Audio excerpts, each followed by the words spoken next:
Introducing Worlds Within, the tabletop RPG that puts you in control of your adventure your way. Whether you're an experienced gamer or just starting out, this game is tailored to your imagination. In Worlds Within, you can be the silent hero with magical music, a genetically engineered super soldier battling through a grim dark universe, or even a humble rancher facing a quirky Armageddon of farm animals. Your story, your choice. With simple rules and limitless possibilities, it's designed for 2 to 5 players and works with any setting or character. Ready to embark on your journey? Join our community, team up with friends, and start crafting your world at worldswithin.net. When you back our Kickstarter, you'll gain complete access to the Worlds Within rulebook, the abridged guide for quick reference, character sheets, pre-made creatures, items and abilities, and an intuitive roll chart for streamlined gameplay. Don't miss your chance to be part of this gaming revolution. Visit worldswithin.net and support our Kickstarter today. Your adventure begins here.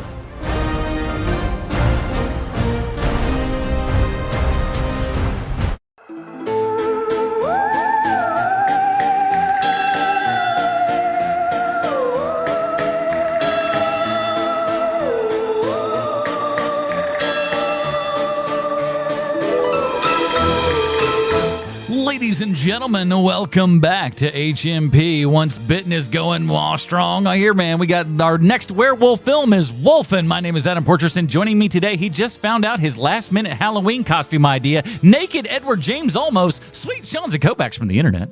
I'm working on it. I'm trimming down. And Bruce would be here, but he's on a train just eating donuts to settle his stomach. We had Bruce on earlier during the, he literally is on a train right now, going back home. Him and his son spent his 16th birthday, not Bruce's, his son's, 16th birthday out in the New York cities and riding back on the train. Very old school. But then again, that feels very Bruce, though, too, doesn't it? Man, I had a great experience when I took the train. Remember when we met up in New York? Mm-hmm. I from New York, the next thing we had to do was we had to go to Philadelphia for a wedding. And we took the train from New York to Philadelphia. It was a wonderful experience. And that's the Roots still do it, from what I'm to understand. What? And that's the tale. The tale is they always go back to Philly every night. I don't know how true that is, but that was the saying for a while. At least when they kind of started the Tonight Show and everything, they're like, no, but they ride back to Philly every night.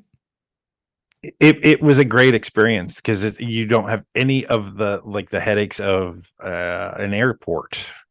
And you don't have to drive anywhere. It's really lovely. And if the Roots are on, you get a pretty good performance as well. So I wish the Roots were there. I'd go, hey, it's that guy the one guy I recognized from the Roots. Hey, Questlove, you and that hair. I tell you what, he would come to when they came to Charlotte and stuff. I remember he went to Manifest and your dreams have been answered. Oh, Bruce Leslie's back, everybody. But he would go. Your dreams have been answered. Shut up! I'm finishing the story.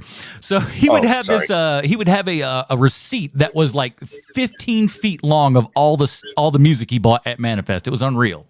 Mm-hmm. So that's who that dude is. He just he is that music guy for sure. Well, welcome to the show, everybody. Bruce Leslie. Bruce, we're covering Wolfen today, and this was your final choice here. Tell us why. It's not my final choice because we still got a couple weeks. Well, you know what I mean. Well, there were 3 movies that came out. There were 3 movies that basically came out at the same time about werewolves, and I was only allowed to watch one of them because I was young. I mean, I didn't see any of them in the theater, but on VHS or whatever. Because 2 of the 3 had scenes that took place in adult movie houses. Yeah. This one didn't, so this is the one I got to watch. This one had the creepy monster vision. And when I was 10 years old, I thought this movie was a very different movie than it turned out to be when I'm 50. Yeah, you don't say. It's a little bit different than that. So in your head, the movie isn't what if Serpico fought a werewolf? In my head, it was a werewolf movie. Right. This is not a werewolf movie. It is not. Can we? Yeah, I was going to say, does anybody disagree with me that this is not a werewolf movie? Nah, no, not particularly. I don't. No. Yeah, but so in my mind, I remembered it as a werewolf movie. Now I'm disappointed that I picked it. Well, what with the name Wolfen and a wolf on the cover of it, you ought to figure. But we'll get into all of that. But before we do want to say a big giant thank you to the people that support us over at patreon.com/HMP. Those awesome people get pre-show, post-show, Dinger Zone. Of course, on Dinger Zone, we actually have Bruce for the whole thing instead of like the last just a couple minutes here. But we got a lot of good stuff. We want to thank everybody who supports this program week in and week out. It means a whole heck of a lot to us. And then you guys get some bonus stuff back at the exact same time. If you hate this show, if you don't want to, help support it, that's fine. That's a-okay. Why are you still Adam, listening? We've done this before. If they hate this show, give us $10,000 each, and we won't do it for 3 months. That's true. Go ahead and do it. You want to stop this show? You have the power in your hands to stop this program. Try to do it. Just try to do it. Go ahead. Patreon.com/HMP. Try to stop this program. I dare you. That's how we need to do is start. You, Sean? Did I undercut you? Hate buy us off. Yeah, hate buy us off. The running rate right now is $10,000 a month for the three of us. So, run that to patreon.com/HMP. You got your marching orders. You know what's up. All right, I got a lot of. Go ahead. I was going to say I got a lot of money to buy like pop and cookies and candy and stuff as a kid because I would annoy a family member until they give me money just to get me to go away. Yeah, it's not a strong suit. It's not the worst plan in the world. All right, let's get into it. Here's the IMDb plotline for Wolfen. As we all know, IMDb 100% correct in everything they say and or do. A New York cop investigates a series of brutal deaths that resemble animal attacks. Wow, what a if that don't draw you into the film, I don't know what will. Now, do you know why they resemble animal attacks? Because they're done by animals? Yes, the animals attack people. Son of a gun. Now, I will say, before we get too much into too further into this, I do want to say one thing. I made it through a solid 3 days in New York without being attacked by a single wolf because apparently they've got the wolf problem under control since 1981. Oh, that's good. After that, it was okay then. So Albert Finney's work has accomplished something. Oh boy, we're going to talk about Albert Finney's work, but Adam, is this about where we talk about a list? Almost, but we got Whitney Strieber who wrote the novel here. David Ayer, not the other one that you're thinking of, not the Suicide Squad one, but this one's Eyre, and Michael Wadlaw who also directed, and David Ayer wrote the screenplay along with him, and Eric Roth, uncredited. Eric Roth, a fantastic writer in his own right and everything, not credited for this, and directed by Michael Wadlaw. But let's talk about it because this sucker's got everything in it. We got pour yourself a glass of Hennessy because we've got Albert Finney doing a great impression of an elderly Josh Brolin in The Goonies meets James May. Oh, wow.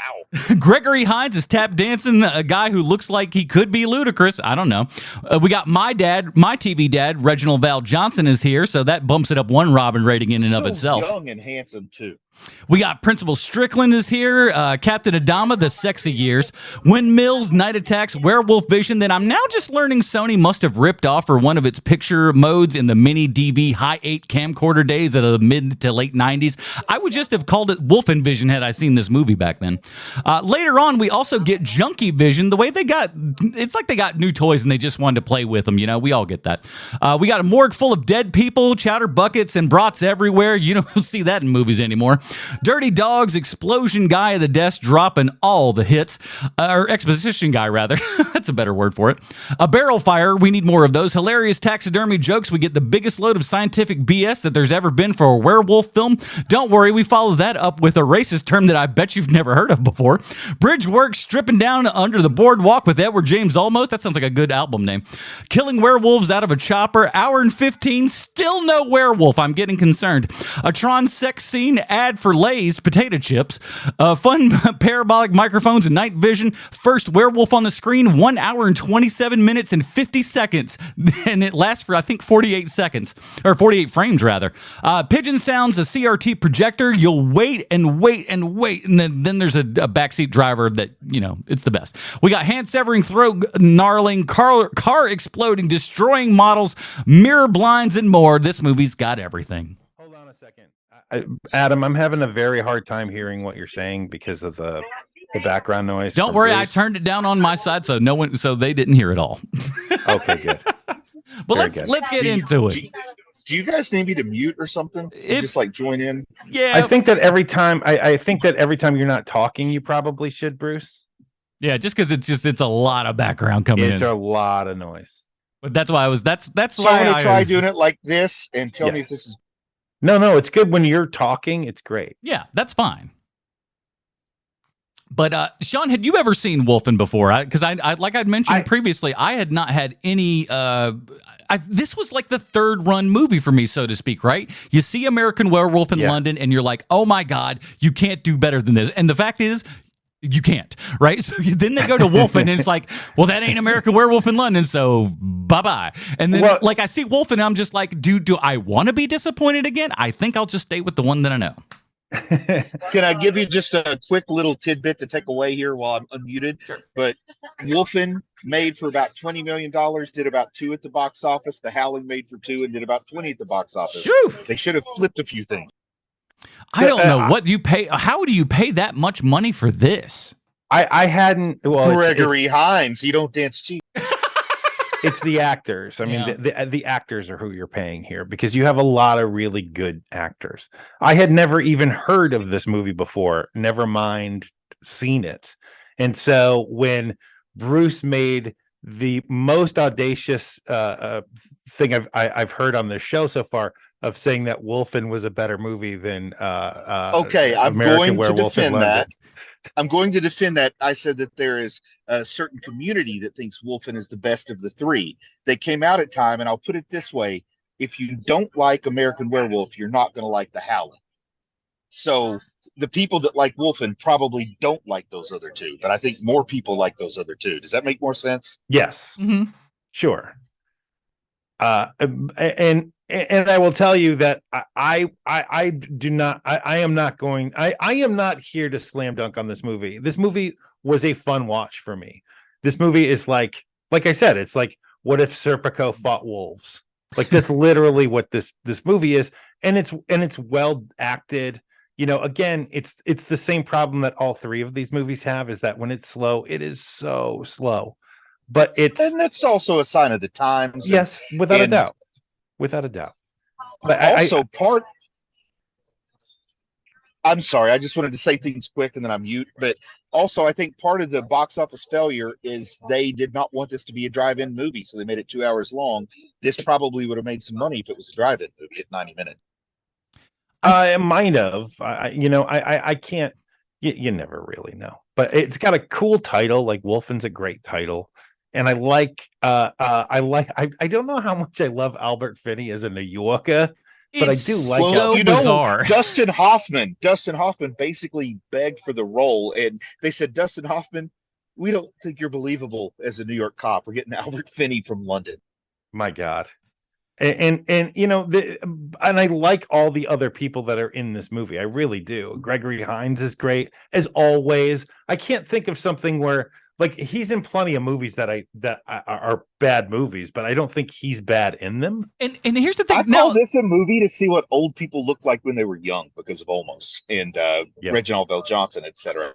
Yeah, Gregory Hines looks great, and he's acting. He's really actually acting in this, and like he's giving it a little something. And I don't know exactly what his character does. Like, are you on the police? He has a gun at one point. Do you work with the hospital? I can't quite tell. I can't put a finger on where you're supposed to go. Whittingham. He claims to be a master of karate. And then he does some really disappointing kicks for a professional dancer. Like, that's what got me. It's like, I don't care if you know karate or not, but you're a dancer. You can straighten that knee on a kick. But Albert Finney, honestly, because I went into this and I don't even think I remembered Albert Finney even being in this thing. And then when his name comes up as the first name in this, I'm like, Albert Finney is in this movie. And then when he shows up looking like Joe Don Baker, it's even weirder. It really is, man. And Tom Noonan's in this movie, and I love Tom Noonan.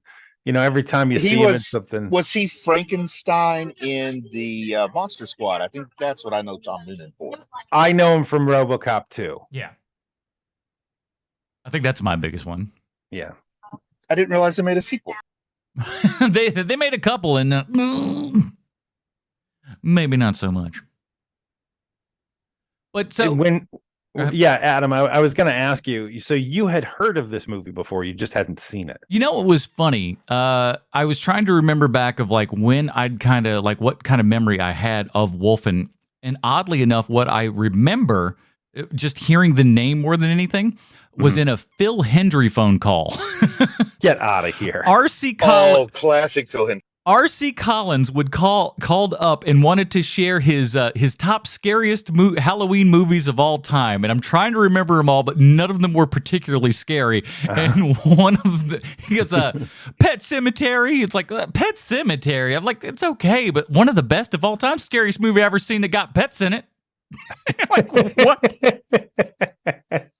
And then they talk about, and he goes, Wolfen? Like, Wolfen? There's so many great werewolf movies. Why in the world do you pick Wolfen? Let me tell you something, man. Wolfen is scary as all hell, man. I'll tell you that right now. Like, it was just like, Wolfen was just a doing joke. A Phil Hendry bit and didn't realize. Maybe. But that's what I remembered from this was just that R.C. Collins saying that this was the best werewolf movie of all time, and it was just, and I'm like, okay, it's got to be crap then. So I seriously didn't want to watch it. But you're right, Sean. This thing, it is interesting from a visual standpoint and everything, because while not a high concept or anything, they wanted to make this movie look good. They have taken the time with stuff. They are framing things well. The neat little photo stuff that they're doing for the werewolf vision. Great. By the way, we were asking about the budget. That church, you know how there's like all this, like they've done a major demo and there's like multiple blocks of nothing but rubble, and then there's this broken down, burnt down church in the middle of it. Yeah. They took an empty demo field. They actually built that church, then set it on fire. That was great when he says that, set it on fire, and then his voice goes out digitally. That's amazing. That's some stuff that happens in a movie, and we're like, Bruce is stuck in the internet forever now. He's our lawnmower man. Try to get him out. By the way, I saw, like, I still have not seen the original Lawnmower Man, but I saw Lawnmower Man 2 on VHS with a group of people in the back of a video store. It was It was bad. Wow. The first one's bad too, but I saw it multiple times. Oh, there he is. Brewer in that one. I don't know. Beats me. I don't know, man. But, like, yeah, again, though, Albert Finney, just like, it feels like he is in. Why is he in this movie? How did they get him? Why did he agree to this? What's going on? I'm guessing that the filmmakers just really liked Albert Finney, which I understand. Like, Albert Finney's a really good actor. I just think he's the wrong actor for this role. Like, you need somebody who's far more hard-boiled, and I know he's doing his best, but his best of like angry New York guy. Like, at the end of his rope, New York guy. Yeah, I'm not buying it from Albert Finney. I'm just not. And maybe it's with my 2023 eyes. Like, maybe it's different in 1981, but I can't think it is. No, and I like I said, I also love I love his look in this and everything. I don't know what their thoughts were of, like, this is what a New York detective looks like after he's just been fired off the force, as he's wearing a hoodie. And just, he just looks shambled. He looks like your grandma, to be honest. Yeah, kind of. He's like, oh, great, like, what's her face from the Goonies? Oh my Lord, that's funny. Looks a little like her. Looks a little like Mama from the Goonies. Mama from the train. It's yeah. I don't know. I just don't. But he's doing the best with what he can, and God bless him. He's not looking at. I don't think he looks at this as if it's kind of a bad role. Neither does Edward James Olmos, who, by the way, is kind of killing it. No one in this movie believes they're slumming it. Everyone thinks that this is high drama, which is great. Like, that's kind of what you want in your horror. I don't even know if you consider this a horror movie, though. It's a thriller, right? Really? Yeah. I mean, it's sold as a horror movie with a name like Wolfen, with a cover like a wolf just, snarling, straight at your face there and everything. That's what that's what it's sold as, I think. Yeah. But certainly not what we get delivered. So I feel like, in 1981, if you're walking into one of three, werewolf films and stuff, I feel like this one is the most disappointing of them all on account of a very little werewolf. Honestly, let's be frank, it ain't even werewolf. This isn't even a werewolf film. This is just a wolf film. It's wolves. Although, and I do have to, I gotta ask, like, how many people do you think in the world, outside of like your film critics, How many people in the world do you think saw all three movies? Like saw American Werewolf in London and The Howling and Wolfen in the theater? It's got to be pretty low, but It's going to be super low, right? But I will say this: horror fans, like the crazed ones out there, they are that group that it doesn't matter who is in the thing, what it is, or what's involved. Does it have even the slightest stench of horror? We're there, and But like are there those people horror- exist. Are there crazy horror fans in 1981? Oh yeah. Yeah. I guess so. What's the name of that magazine? Fangoria. Fangoria. Yeah, that was out by then, right? Yeah, Famous Monsters of Filmland and stuff magazine. It's been a thing forever, almost damn near since the inception of the genre and everything. It went for sci-fi a lot in the 50s and stuff, but closely thereafter when we started up in the kind of really honest to goodness 70s, but even then, so still a lot of good stuff in the 60s, but you can even go back and talk about Universal monsters and stuff. So but I think the craze kind of came your late 70s, early 80s and stuff when we started pumping out those things, when your Exorcist and things came out, and it really was, and it goes in cycles. It had that, that boom there, and then there was that boom of the 80s, and then the boom of the 90s and stuff with your Scream and kind of rebooting horror and everything, and then we rebooted again with three different attempts at rebooting the werewolves here now. Three different styles of redefining the monster movie here, because we had the Howling trying the slasher take, American Werewolf trying the comedy, and then here we have the police procedural. I would call it more hard boiled noir. Yeah, there you go. One of my with the naked Edward James Olmos pretending to be one of the 4 Native Americans who still live in Manhattan. Can we be honest though? I was hoping, I was like, okay, Edward James Olmos is naked. He's hanging out underneath a pier, just going bananas. I'm ready for him to turn into a wolf. Here comes the scene that we've been waiting for, and nothing. What a jip. Honest truth, for real. Hand to God, honest truth. Way more afraid of a naked Edward James Olmos than I am of a werewolf. He is, boy. He's running after him and stuff real quick. A naked man running at you real fast is pretty frightening. I don't care who you are. It's true. Not any man. Edward James Olmos, Jaime Escalante himself. he's got it. This is where you can kind of see that young Edward James Olmos. And you're like, oh, okay, I get what people are seeing here. The guy is just he's got a dynamicness to him, and in his face, he's got a great face for TV, for in movies and stuff, because he's scarred up and everything, but it adds so much depth and character. But then you can look and see in his eyes, he ain't just relying on that face. That dude can act. Yeah, it's true. Man, I didn't realize this. So Wolfen's 81. He does a bunch of stuff in 81, but his next big thing is Annie, of course, where he's Daddy Warbucks, and that seems more on point with him as an actor, right? I mean, I look. I think he was Daddy Warbucks. Yeah, in the 1982 Annie movie. Yeah. Wow, I always assumed it was someone else. I've seen that movie, but it's been a long time. I did not pick that thing up. Yep, it's him. Unawares. But yeah, I mean, that's one of those times where you do have those couple of dudes that will just have a run where it's how do you have 5 movies out in the theater in 1 year? Right. He's one of them dudes though. Again, take it when you can get it. It's true. But that was the thing that I found most intriguing about all of this, is just how they set up stuff. While we don't have any kind of werewolf thing and everything, we do have the werewolf vision, if you will. Yes. And I don't know what they did for this process. I read it was done entirely in camera, yes, which I'm having a little bit of a hard time to believe, but I've never worked with a single inch of film. So there's stuff with film I don't understand, but digitally, saying you did that in camera doesn't mean anything. Doing it in camera, do it in Adobe, it's all the same. But it looks to me like they took the negative, printed it, then took the print and printed it again to kind of get a reverse negative sort of look. I couldn't tell you exactly what they did on this film, but like watching it, especially when we get a close up of like some a face and eyes and stuff like that of a person, as opposed to just our scenery, which we mostly see in this vision kind of mode and everything. When we get to that face, I'm looking at that and I'm going, oh, they did this in 1969 on a little film called 2001: A Space Odyssey, because it looks exactly like it's got that same, but it doesn't scream that. Like you kind of have to have that, like, you know, base knowledge of like that technical history of special effects on film and stuff like that to pull from that. Out on me when you said what the name of that 69 film is. Would you please repeat it for my benefit? 2001: A Space Odyssey.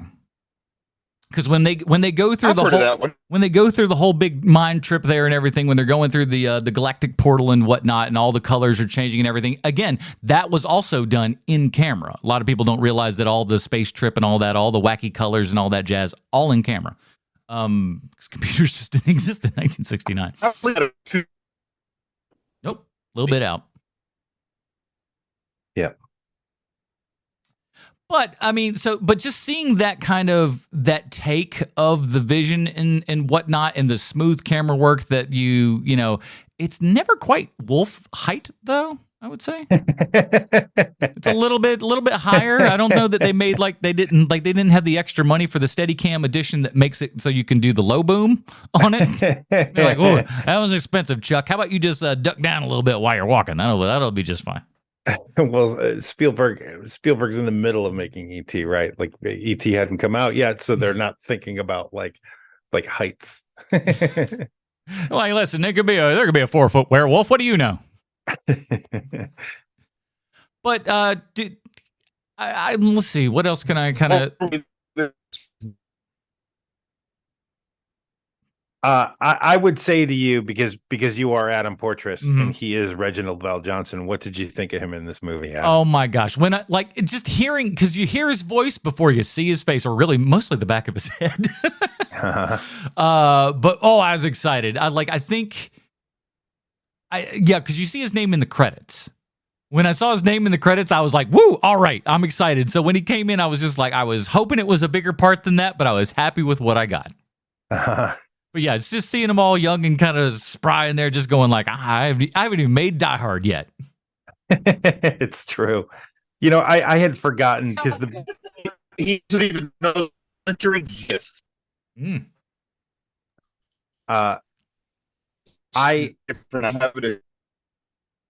Yeah, you keep fuzzing in and out, man. I had totally forgotten until I saw him in this, just how many movies Dick O'Neill was in when I was a child. Dick O'Neill was in literally everything when I was a kid, because he's in Wolfen, you know. He's also in The Jerk, and he's in I want to say he's in a bunch of John Carpenter movies, probably. But he's in literally everything, like every sitcom that you watch when you were a kid. Holy cow, 145 credits the man has. So yeah, he'd been in a thing or two. Yeah, I mean he's literally in everything, man. Like oh, here we go, because I've been vamping while I've been trying to figure out what I know him from. So yeah, like he's in Cheers, and he's on like Simon and Simon and Night Court and Murder, She Wrote, and you know, like all of these Growing Pains, like all of these shows that I grew up with. He was in every single one of them. So when he shows up in this movie, I hadn't thought about him in 30 years. And so when I see his face, I'm like, oh my God, I forgot that guy was in everything when I was a kid. It was good to see him. Yeah, it's a lot of, like, you have these kind of character actors, and again, I think that's one of the smart parts about this, and especially when we're comparing against, you know, our other werewolf films and stuff, is this movie is taking itself so darn seriously that like you have to buy it. It's almost unfair to this movie that we saw it when we just saw, you know, what is from a lot of people considered one of the greatest horror movies of all time, American Werewolf in London. Like, it's sort of unfair to this movie because it's a fine movie.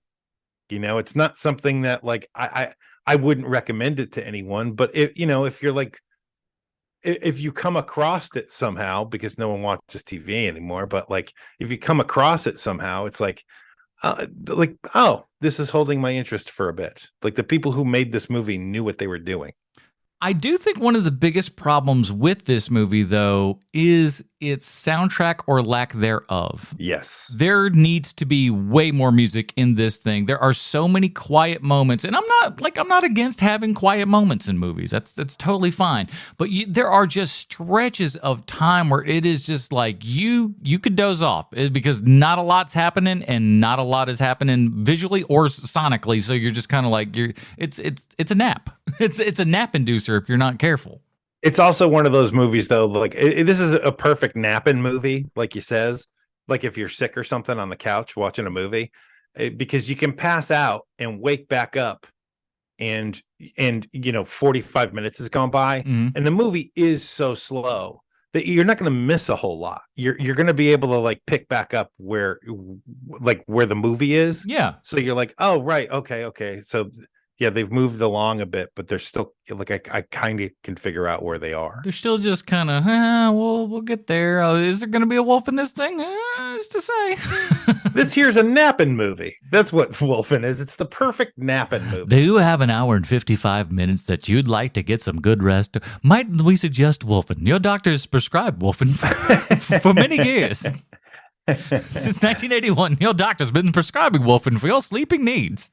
Now that I am dad age, and I've been dad age for a while, but now I'm like really like leaning into the dad part, like a portion of this age I'm at. Oh yeah. Like this is totally what my kids would call a dad movie, like their dad movie, because it is something that like they're like they would come into the room and be like, "What are you watching?" and I'd be like, "Dog Day Afternoon," or whatever, like that. And it feels like of its time. This is one of those movies too where if my kids were to walk in as I'm watching a show or a movie like this, they would be like, "Why are you watching the oldest movie ever made?" Because it does have that feel to it. This could have that like Cinemax, like your dad watched this on Cinemax back in the day or something like that. Feels like not HBO, not Showtime, but probably Cinemax would have Wolfen. Or like just one era before the one we're sitting in now, where this is something that was on TNT.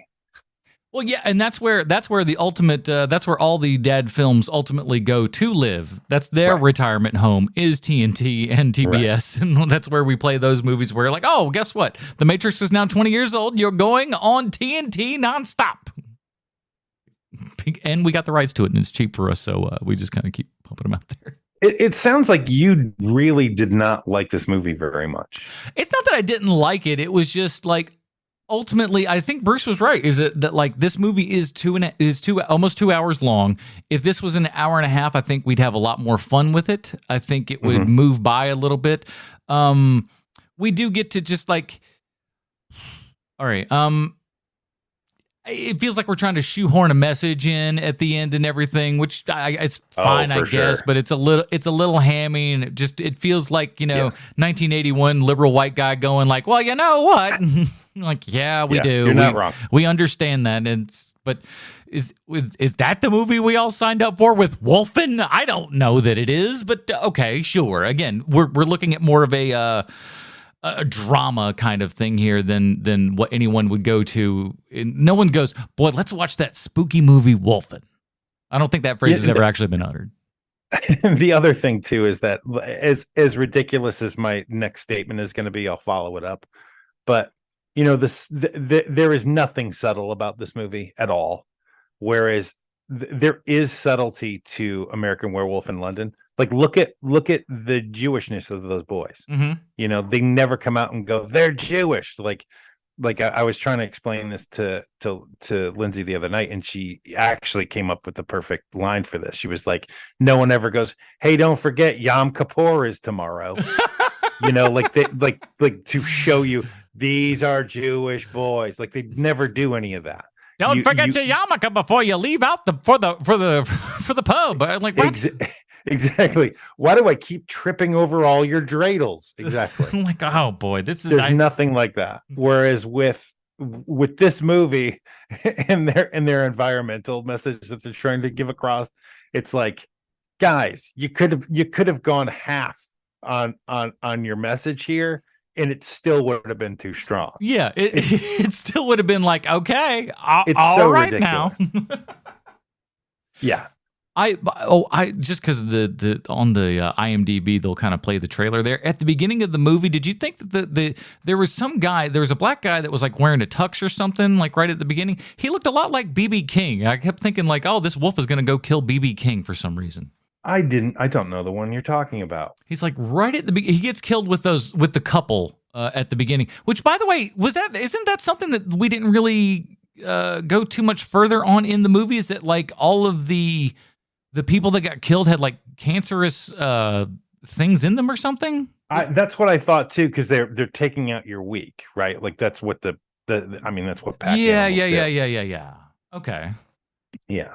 But that was like, it didn't feel like we were going, but like there was a plot line that was just kind of there and it's like, oh, that's an interesting thing. You're going only, and then they just kind of drop it and never really come back to it from what I remember. Well, because kind of the way that the movie's going is that the wolves are taking out the weakest of your pack, but then later on, it's not about surviving, or it's about surviving in a different way, where it's not about like food, it's about survival and fighting against this other pack being human beings and New York real estate. Well, New York real estate is where all the monsters live, so. And all the wolves, apparently, all the Native American wolves be living up in New York City, of all places. It's okay. Yeah, you'd think that they'd at least go someplace where it's easier to like hide, like Long Island or something, where it's like much easier to hide there. Got to get on the ferry, man. Of an area. I liked the little inclusion of the Native Americans working on like the high beams and stuff like that and everything, because that does come from a true place to where for whatever reason that stuff didn't really bother that group of people because, you know, metaphysical things that we can't quite understand.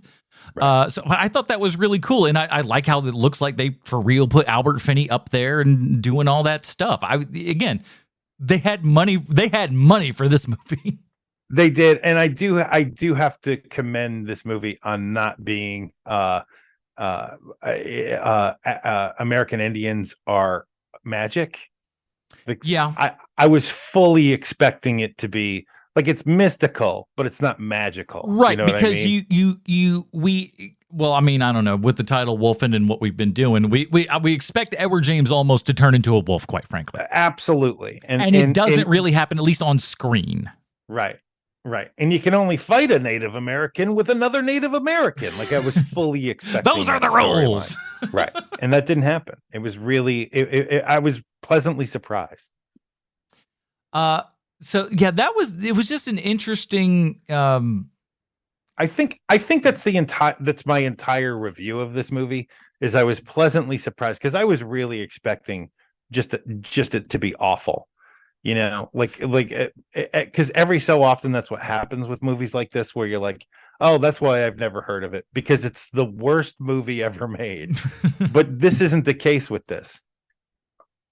No, it's serviceable, but if you would have called it anything outside of Wolfen, I think that's where everything changes. But then I think it's great. I think you're right. You're kind of lying to your audience with this title. I agree. But then again, you know, that's a trick in Hollywood as old as Hollywood itself. If we're quite honest with ourselves, we're just like slap a poster up there, put something wild on it. Now we're gonna make a movie to match this poster. It don't match at all. But you know, we had some lofty goals, didn't we? Yeah, Sylvester Stallone has made 4 Expendables movie. Nary a man has died. They've all been so expendable that they just keep sticking around and coming back for more each and every time. But yeah, who can blame them when there's at least a nickel to be? I heard he wasn't on that last film like at all. That wouldn't surprise me at all. Does it surprise you? I mean, no. He's very busy now. Like, you know, what he wanted to get out of Expendables, he got money. money and to be in the public zeitgeist again, because he was out, man. I mean, you know, he's making movies like Detox and stuff like that, where it's direct to video.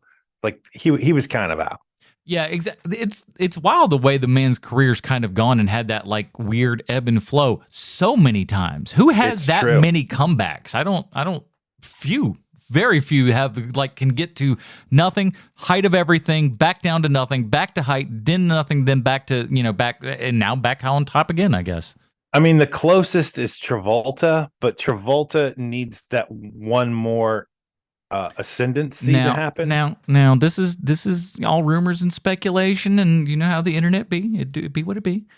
But I'm to understand that there's at least some sort of possibility that for his last film, Quentin Tarantino may have one more final big one for old Travolta. That's what that's what the word on the street is. I don't know what the role would be, but like somebody's saying, are we rating it yet? Maybe we could put him in there. Right. No, we're not quite there. But okay, I've got a pretty good signal I'm in a town called Alderson, so I have a good signal for about 10 minutes. What did you guys think of the ending? Because the ending is where we really plop all the action in like the last 30 minutes, and I feel like we could have scattered a little bit of action throughout the film, and perhaps we might have had a little more fun. But their version of action is just thrown on werewolf vision. And yes, it is. They spent all their money burning that church they built. Here's the question I had, though. Is the White Wolf Albert Finney? Because I watched this on the train at 7 a.m., and I might have missed some details. Yes, White Wolf is Albert Finney. I love a good white savior movie. But listen, when liberal white guy Hollywood wrote the screenplay and everything, I believe that he very much, he wrote the novel first, actually. But it's very much just kind of like, you're right. It's like, we've got these great Native Americans and blah, blah, blah. But really the only person that's going to be able to save everything is this white guy. Are you guys ready to slap some knees? This was the original Dances with Wolves. We use every piece of the wolf just to be able to. Wait a minute, that's not how that goes. But yeah, so we decide like at the end, that's when we finally bring in all the wolves. For whatever reason, there's an amazing car explosion. It doesn't belong in this film at all, but that car explosion is so great. What part of the car does a wolf have to bite to make it explode? I don't know, but they charged that thing so much. There was so much of an explosion with that. They were just like, it's got to look good. It's got to look cool. And it did. It has nothing to do with the story. It should not really be in there, but boy, oh boy, did it look awesome. So Whitley Strieber, who wrote the novel that this movie is based on, a huge surprise here. Not a big fan of the movie. What? They ruined his baby? I know. I'm almost curious enough to read the novel, too, to see if he has any standing to complain. I mean, it's so rare, isn't it, where, like, author of novel says, amazing job, everyone. High fives all around. Couldn't have been better. So it is if they took what was in my mind and put it on the screen. I think, was it Lewis Black said, if you... approach. Take my mess, boys, and fix it. Yep. I think Lewis Black said, if you ever see a music video that was exactly what you thought in your mind when you heard that song, kill yourself. Because that's not how that's supposed to work. Oh, by the way, old Dick O'Neill. Huh? He would work with Reginald Val Johnson 7 more times on Family Matters. That's right, Commissioner Geist, 7 episodes. It's like I told you, man. That dude was literally in everything. Your boy was in including Time Cop. Ooh, look at that. Huh? All right, before we get, but he wasn't in Regular Cop. No, just regular. They should have we have Super Cop. We should have Regular Cop, I think, at some point. You know, there's no idea too stupid for me to make a 20-minute short film. This is true. He's done it before, and he'll do it again. All right, before we get to our final review, we do have to find out how this werewolf classic relates back 1-to-1 somehow with Sylvester Stallone. Thank you, Adam. I have a prepared statement. Hey, Mr. Stallone, how you doing? This week's Stallone connection is the cinematographer of Wolfen, Jerry Fisher. He was also the cinematographer of your soccer movie, Victory, a movie that dares to ask the question, can you defeat the Nazis with soccer? The answer is yes, as long as Pele is on your team. Jerry Fisher was born in 1926 London, which means 2 things. 1, Jerry Fisher fought Germans in real life. And 2, Jerry is a terrible name to have in 1940s London. In 1959, Jerry Fisher was a camera operator on a movie called Tarzan's Greatest Adventure, a movie some consider to be the best Tarzan movie ever made. Tarzan is played by Gordon Scott. Don't worry, I don't know who that is either. The bad guy is played by Anthony Quayle. Who? Exactly. He's the evil British guy, the villain in the movie. And there's also a little-known actor playing the role of O'Banion, some hack named Sean Connery. Sean Connery was paid $5,600 for his role in this movie. When asked to play in the next Tarzan movie, Connery said he couldn't because, quote, two fellows took an option on me for some spy picture and are exercising it, but I'll be in your next. That's the perfect Sean Connery impression. Perfect. The spy picture in question was Dr. No, and Sean Connery never even bothered to look into the rearview mirror to see what the Tarzan people were doing ever again. And honestly, who can blame him? Sean Connery will go on to fortune and fame and glory, and Jerry Fisher would be the cinematographer on the third best werewolf movie of 1981, which isn't actually a dunk. This movie is not that bad. No. And there you have it, Mr. Stallone. This week's Stallone connection is Jerry Fisher. I hope to hear from you soon. Your pal, Sweet Chauncey from the internet. Well, when Jerry hears about this, he's going to mention it to us on Twitter or something. Oh, he wait, did. That guy's probably dead. He did. 1926, he did. What? He's not still kicking around here at 108 years old? Who do you think that guy is? Clint Eastwood? I'm going to make another movie right now, and I'm going to sleep through it. I was born during the dawn of movies, and I'll die when they die out. He may, honestly, he may shoot a movie, and then, that's when film itself just disintegrates and just doesn't go. It's like, well, no, that's it. Clint Eastwood is gone. Totem of film. Bye. Whoo, into the mist. All right, let's get down to it. Bruce, where does Wolfen fall on the Robin rating system for you? On account of my special circumstances, I'm going to try to be brief. But first off, this isn't a werewolf movie, but it is an interesting movie. It's not a horror movie. It's not a Halloween movie. It's an interesting it's like a holdover, I think, from that era of the 70s, the gritty, dirty kind of thing, you know? Mm-hmm. So I'm going to say it's an interesting movie. Give it a Damian Wayne, but just don't be expecting a scary movie or Halloween movie. Just something kind of interesting to watch and talk about, particularly if you admire film from that weird transition era that was the end of the 70s. Yeah, fair enough. Sean, what else? What for you? Oh, for me, it is a complete middle of the road. Damian Wayne, just a plain old Damian Wayne. There are worse ways to spend your time. And also seeing Albert Finney, because in my head, I don't know what the picture of him is in your head. Like, I don't know which era Albert Finney you're familiar with most, but for me, it's and I don't know why, but Albert Finney in Big Fish is the Albert Finney that's in my head. That's a great one. So to see him younger, much younger, is kind of a treat. Like, it's a weird treat. So it's a Damian Wayne. The funny thing is, for me, why, for whatever reason I don't know, but I guess I went to see a movie like an I'm fairly certain it was like an Albert Finney movie or something that never ended up coming out or whatever. It was just like a little festival thing or something, but you never know. It's like that's kind of or maybe that was another person. I'm not sure. But anyways, I like this movie enough, but I think I'm gonna go. I'm gonna exercise Carrie Kelly on this one. Because it is not what I expected. It's not what I wanted. But I'm okay with it. I like it well enough for what it is and what it's trying to accomplish. But if you're going in for a horror movie, if you're going in for a spooky time, you will be indeed disappointed with this movie, because that's not the movie that you're signing up for. No. So if we do anything within this episode, we hope that we've, kind of at least imparted that to somebody that may be in the, shoes that we were in previously, having not seen this film. Don't expect a horror movie going into this, and you won't be, overly disappointed with what actually happens. You'll go, oh, okay, this is more just that, like you said, kind of your police procedural with a little bit of Indian mysticism in there. Mm-hmm.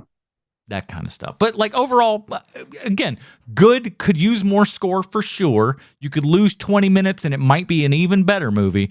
But definitely worth, like I said, seeing Albert Finney look like James May and he does look like James May in this movie.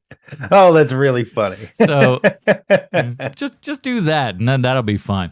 So, Bruce, you're still on the train here and everything. You're coming in. We're gonna have a better episode next week because you won't be on the Mugen train there doing God knows what, eating in the food car from what I would imagine. Being Bruce and all. But Bruce, what do we got coming up next week for our finale here? Well, we're gonna do Teen Wolf next week. But then there is one more week in October. Oh, that's right. There's 5 in this one. Why did we give Bruce permission to do 5? Anyway, I've got some mistake. thoughts. We'll work out a good one. I think Ginger Snaps. Let's see what a female werewolf can do. Is going to be our 5th movie. I think the voters knew what they were doing when they voted for the 5 episode month to be mine.